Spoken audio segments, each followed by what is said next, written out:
une ville tellement grande qu'on ne pouvait pas modéliser l'ensemble de la ville. Donc on a décidé de s'intéresser à 4 quartiers qui nous paraissaient iconiques.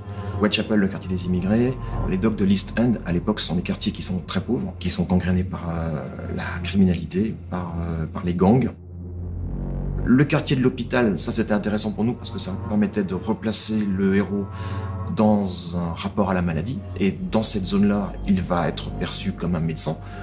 Il va être confronté à des infirmières, à des chefs de service, à des collègues et évidemment à des patients. Et encore une fois, le joueur a la possibilité de tuer tout le monde dans l'hôpital. Et le dernier quartier, c'est le quartier de West End, donc les quartiers un peu plus riches.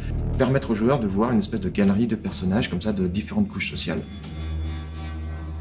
Pour que ce soit pesant, que tu sois toujours dans le questionnement, que tu sois comme le docteur Reed et que tu te demandes mais qu'est-ce que c'est en face de moi au bout de cette ruelle. On va essayer de faire de la rétention d'informations, mais jouer avec ça pour rester dans cette frontière entre c'est lisible, mais on va essayer de jouer avec les faux semblants en fait. C'est travailler avec des silhouettes dont la découpe va te permettre de te faire une idée si c'est un ami, un ennemi, mais ne va pas te donner tous ses secrets tout de suite.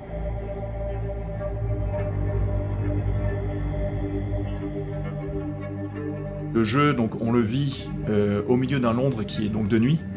Et par contre, ce que vous avez, c'est vraiment ces couloirs de bâtisses, d'immeubles, enfin voilà quoi, pour ce qui est de Londres, et qui en fait réfléchissent les sons. Ta, ta, ta, ta. Et en fait, le départ de la réflexion par rapport à la musique industrielle, c'était de rendre la ville un peu vivante.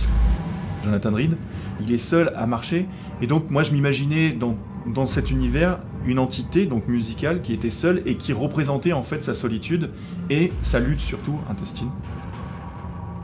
C'est là que j'ai pu rencontrer donc Éric Maria Couturier, qui est violoncelle solo de l'ensemble intercontemporain de Paris.